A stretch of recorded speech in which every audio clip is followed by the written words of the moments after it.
Donc j'enregistre l'image, on n'est jamais trop prudent. Voilà. Mince. Ok.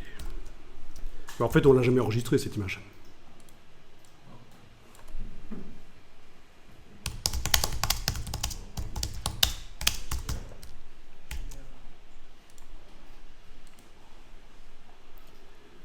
Voilà, voilà. Alors ce qu'on va faire ici, l'ombre projetée ou ombre portée, on dit aussi en anglais cast shadow, donc ombre projetée.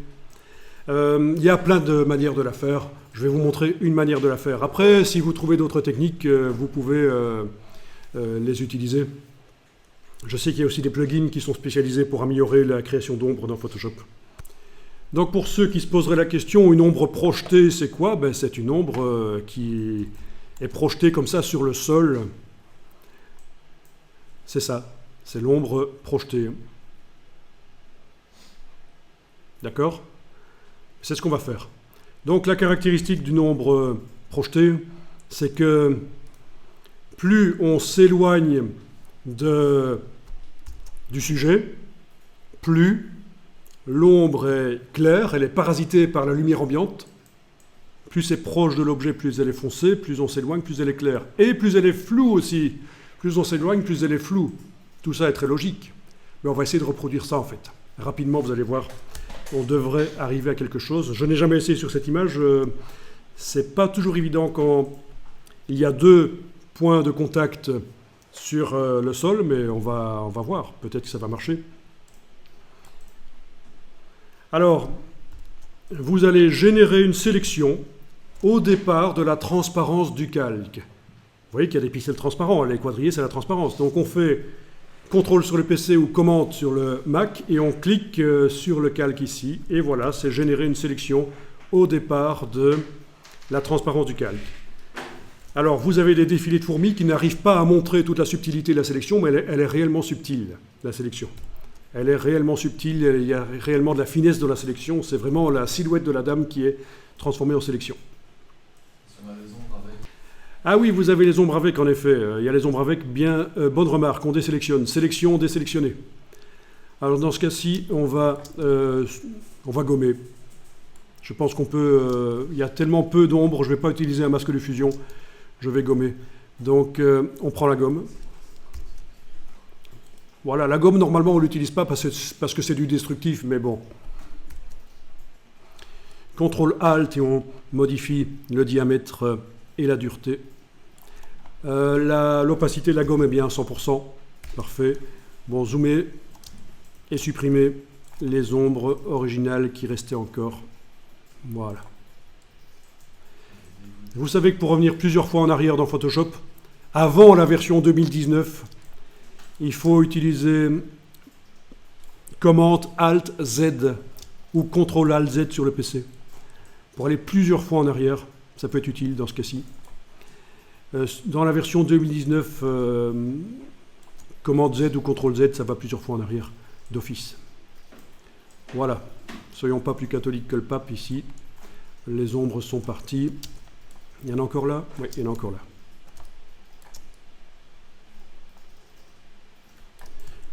Là, j'annule parce que j'ai foiré.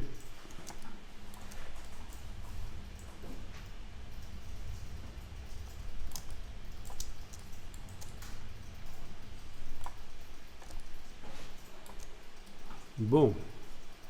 Ok, je vais enregistrer. On n'est jamais trop prudent. En changeant de nom, tant qu'à faire. Alors normalement, l'image ne doit pas prendre énormément de place sur le disque dur parce que le format Photoshop compresse. Donc on a plein de surfaces blanches unies. Normalement, ça ne doit pas faire un fichier énorme, vous voyez. La complexité d'une image influence la taille du fichier sur le disque dur.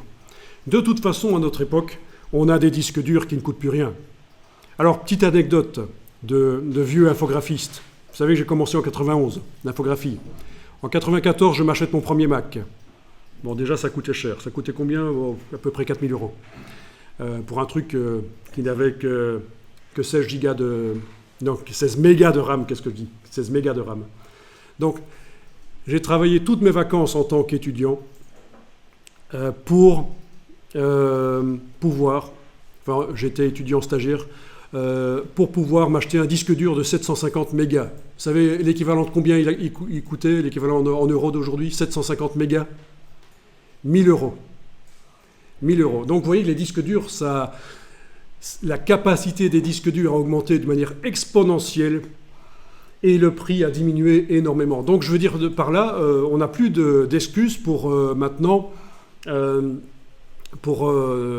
perdre ces travaux. Vous avez possibilité de les mettre sur des disques durs, même si ça prend beaucoup de place. Si les fichiers Photoshop sont énormes, vous pouvez en mettre des centaines sur un disque dur. N'oubliez pas que vous avez aussi le cloud. Il y a des systèmes cloud gratuits où on vous offre 50 gigas de cloud gratuit. Donc profitez-en. Ce n'est plus permis à notre époque qu'un disque dur, qu'on perde ses travaux. Alors, combien de pourcents de chance à un disque dur de cracher? Vous avez déjà posé la question? Non? Combien de pourcents de chance a un disque dur de cracher? 10%? Combien de pourcents de chance a un disque dur de cracher? Vous n'avez aucune idée? Je suis sûr qu'il y en a qui ont eu l'idée, mais n'osent pas le dire. Alors, un disque dur a 100% de chance de cracher. Ben oui. Vous imaginez quoi? Que c'est éternel, que quand vous serez à l'hospice, votre disque dur va encore fonctionner? Ben non. Hein. Le disque dur va cracher dans une semaine, un mois, un an, 3 ans, on ne sait pas, mais il va cracher. Donc le fait de mettre vos travaux sur un disque dur, vous allez peut-être quand même les perdre. Hein, donc il faut aussi faire des backups, des copies sur d'autres disques durs dans le cloud. Donc il faut penser à ça. Hein. Moi j'ai vu souvent des étudiants qui perdaient tout leur travail de fin d'études parce que il se trouve que c'est un moment de l'année, voire même un moment de leurs études où ils travaillent beaucoup à la fin. Le disque dur chauffe, la tour, leur PC chauffe, le travail de fin d'études c'est en juin, il fait chaud, et donc voilà, c'est à ce moment-là que les disques durs crachent et ils perdent tout, ils doivent tout recommencer. Ça arrive aussi à des pros, hein, des débutants. Ils travaillent toujours sur le même travail, ils enregistrent toujours le fichier sous le même nom, une chose à jamais faire, fragmentation du fichier, le fichier devient illisible à un certain moment. Donc on peut travailler pendant 1 mois sur un fichier et le perdre, ce sont des cas vécus, j'ai vu ça. Donc faites gaffe, quoi. Ça fait partie du boulot d'infographiste. Vous savez que dans le monde professionnel, il faut être un peu doué quand même, en infographie, pour trouver un boulot d'infographiste ou pour pouvoir produire des travaux d'infographiste. Mais il y a quelque chose d'autre qui est super important, c'est être fiable. Il faut qu'on soit fiable. Il faut que quand quelqu'un nous demande un boulot ou un patron vous refile un boulot, il ne faut pas qu'il se dise « mince, est-ce qu'il ne va pas risquer de le perdre dans 2 semaines? Est-ce qu'il ne va pas tout perdre Est-ce qu'il va réellement... ces 2 semaines de boulot, il ne va pas les perdre ?» Donc, dites-vous bien, c'est pour ça aussi qu'on est parfois étonné dans le monde de l'entreprise que certaines personnes pas trop douées réussissent mieux que d'autres qui sont très douées en graphisme, en infographie. C'est aussi la fiabilité de la personne. On est sûr que quand on lui donne un boulot, ça va être fait. Ce ne sera peut-être pas super génial, mais ce sera fait. Il ne va pas perdre son boulot. On n'aura pas d'emmerde. Le client sera content, il aura son boulot. Moi, c'est des cas vécus. Hein. J'ai travaillé avec notamment un génie du dessin. On lui demandait de faire des illustrations. On lui disait, tiens, fais-moi une illustration dans le genre de cet auteur BD. Il vous faisait l'illustration. Cette personne n'était pas fiable. On n'était même pas sûr qu'il allait venir et qu'il allait finir le boulot, mais c'était un génie. Mais il avait des problèmes. Donc voilà. Alors je fais le papy, je fais l'emmerdeur, mais je tiens quand même à vous le dire parce que ça fait partie de la formation. Il n'y a pas que apprendre les logiciels, il y a aussi ces petites choses à savoir. Ok, alors on continue ici.